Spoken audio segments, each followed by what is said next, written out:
Righto, time for some smoko. Gonna show you how to do a billy tea, everyone. I'll tell you a bit of a story while I'm drinking me cup of tea. Now this could go pear-shaped. Palmer, if you're watching, the Mad Palmer, there's two Greg Palmers. There's a normal one and a mad one. The mad one said I wasn't allowed into Victoria unless I had a billy with a spout on it. Apparently that's a Victorian thing. Now I'm going to do a proper billy tea this morning with proper tea leaves, and I'm going to swing it around me head. Ones with spouts on aren't good for that shit. I'm going to get 3rd degree burns here, Palmer. If this doesn't work, I'm going to blame it squarely on you. So here we go. Going to make a billy tea. So that water's been at the boil. I'll let Bobby Ass's bloody little thing at home too. I just remembered. So we bring our billy off. See how hot that is. That's alright. Righto.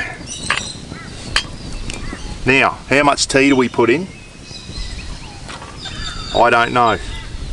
But I'm going to put a big handful in. I'm going to use Narada tea here. Bit of a story. Far North Queensland tea, growing on the Atherton tablelands, and in fact, some of the tea that's used in this is grown at Noosa. If you ever go up the Palmerston Highway, the way towards Miller and Atherton, there's a tea plantation on your left-hand side, heading up, called Noosa tea. And Noosa tea also grow tea for Narada, which is an Aussie tea. Shit's all over that Yorkshire tea. Langan, if you're watching. How much? In she goes. What's the old saying? 1 spoon for every person, tablespoon, and 1 for the pot. So I don't know. We'll make a strong tea. Oh, put a little bit more in.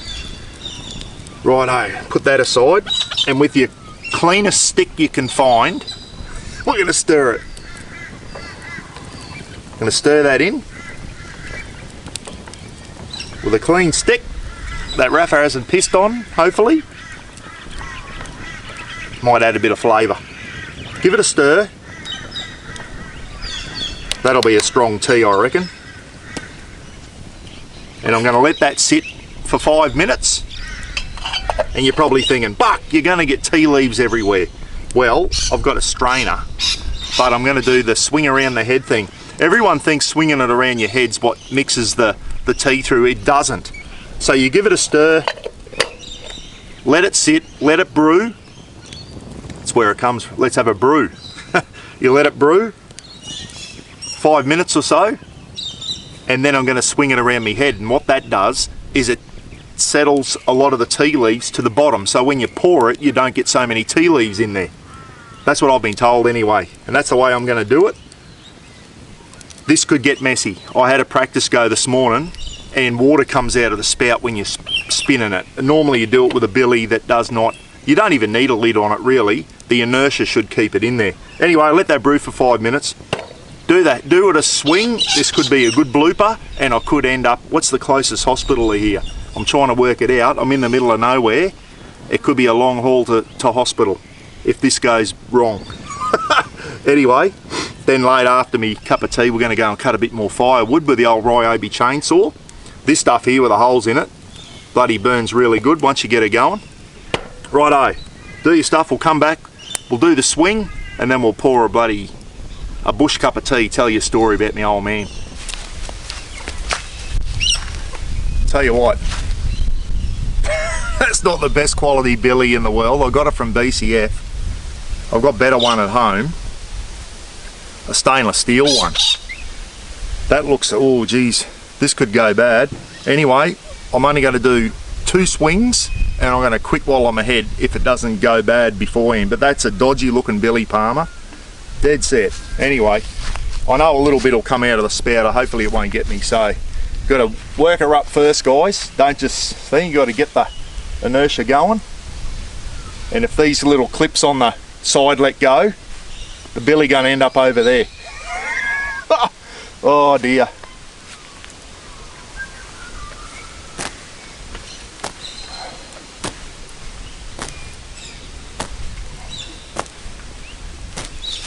Yeah, A little bit coming out of the spout and that, I think. But anyway, I got away with it.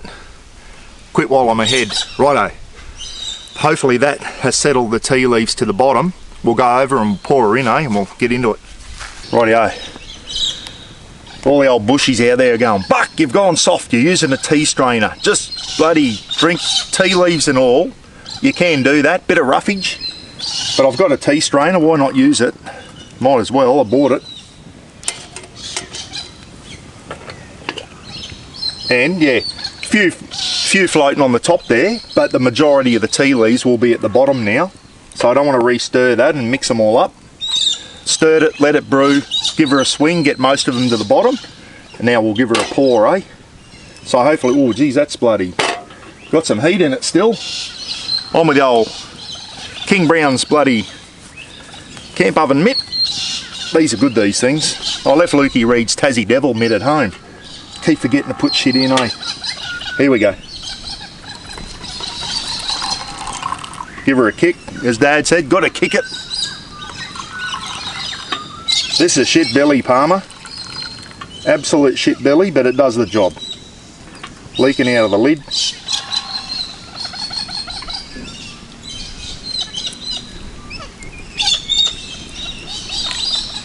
Few tea leaves there. As I said, few tea leaves won't kill you. If you've got a strainer, use it. Still got a few in there. That's alright. Leave that there. Do the taste test. Oh, yeah. That's a good strong. Shit's all over tea bags, eh? Mum and Dad always used to use teapots with leaf tea rather than tea bags. Shit's all over tea bags. Oh, bit of sugar would go nice in that, but I won't have it in there. Right, let's go over and tell you a story. Can't have a cup of tea out bush without a biscuit. It's my favourites, Monte Carlos. How good are Monte Carlos if you can open them? Bloody galahs don't stop all day, like screeching. Unbelievable. Old mate here at O'Brien's Creek Campground, he said it's almost mating season for the galahs. He said you'll see a lot of babies around. Never seen so many galahs in one place at one time here. Beautiful. And this morning, before even daylight, the birds were off tap. That's what's good about bush camping. You can hear them squawking over in the trees there. Rafa said, Dad, he said, I'll have some of that, thanks. Got to do a dunk. Don't leave it in too long. Leave it in your tea.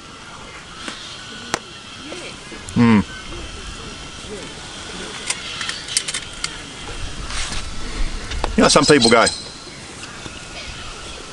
saw some people last night and they said, oh, there was a couple beside us and they left early because they were bored. You know why they're bored? Because they couldn't be on their devices. There's no internet out here. You can go back down the road and get it. But here, no reception. That's a good thing, I reckon. So you're not sitting, I know it's good to sit around a campfire and be on your phone and that, but especially if you're by yourself, you can probably catch up on some stuff. But when you're with other people, the last thing you want to be doing is sitting on your bloody iPhones around a campfire. Have a chat with everyone. That's what it's all about. I don't find this boring. I love it. I can just feel the weight of the world lifting off my shoulders. Tried to put the drone in the air before. I haven't had it Phil's had it, and I can't get it to link with my mobile phone. I think I need reception for that initially to get it hooked back up. Drone didn't work. A couple of years ago I would have smashed that drone on the rocks. Now I just went, oh, doesn't matter. Starting to chill out a bit now. It's good.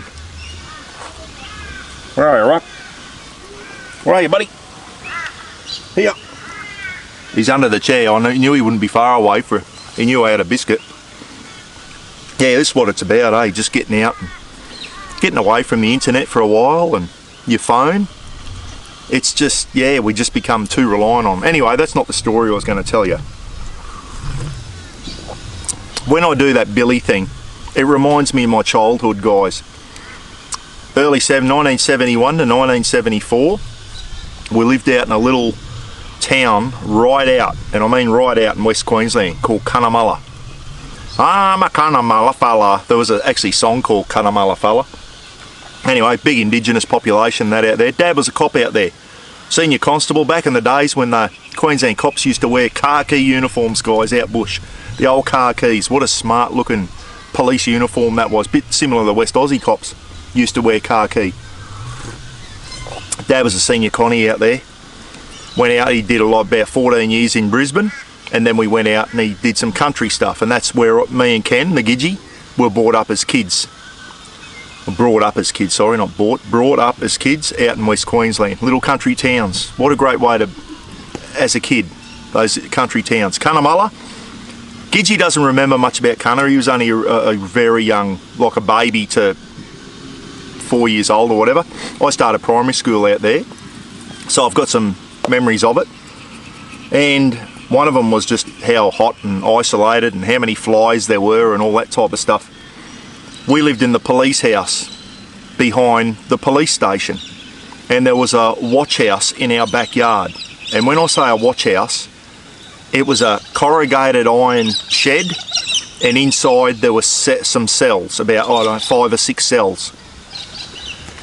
And Mum used to feed the prisoners. At breakfast they'd get a cup of tea and some toast.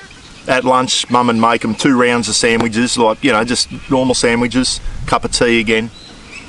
And at night, Mum would make them a stew and rice, or, you know, that type of stuff. Most of them Aboriginal men.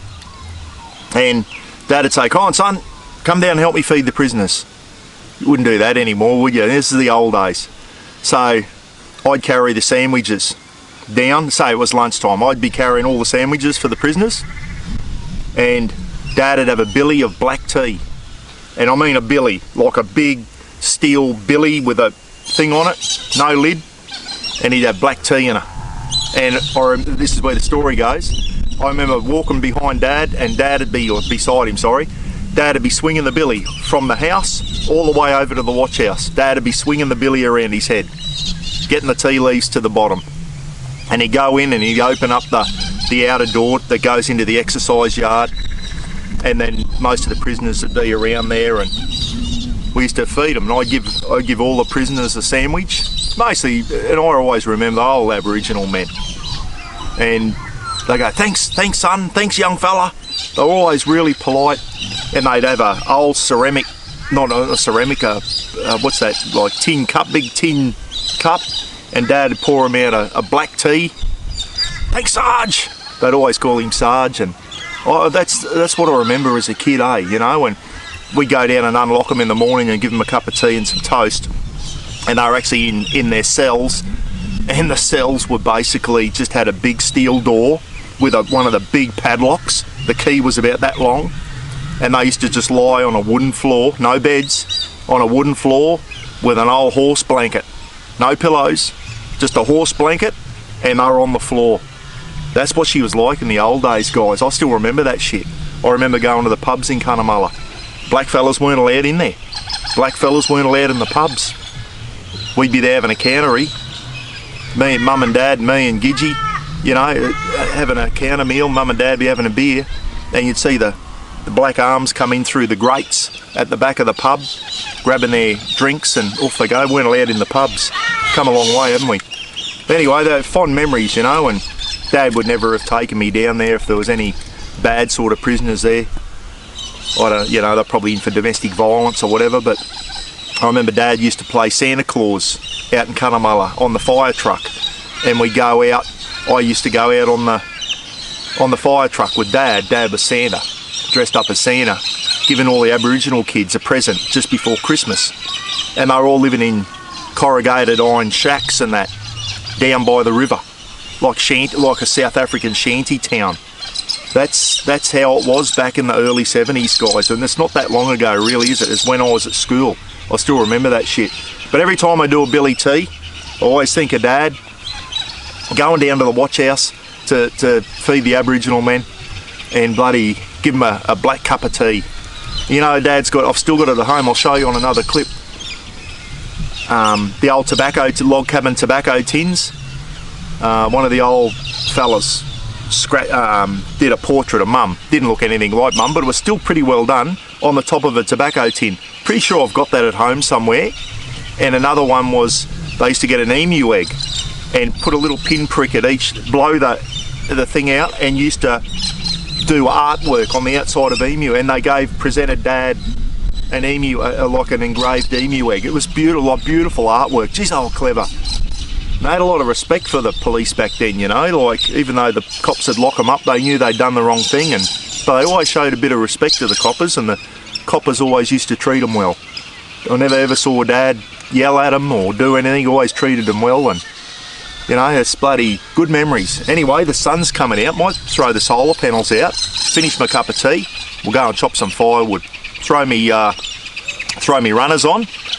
I was out chopping firewood and me rubber pluggers yesterday. If you saw me, you would have been up me. All the bloody occupational health and safety Nazis would have been fair up me yesterday, cutting firewood with a chainsaw and me rubber pluggers. Dead set, Rogers. I will never learn. Anyway, I'll put my runners on and I'll wear eye protection because you'll get up me for that too. Rapper said, come on Dad, another Monte Carlo please.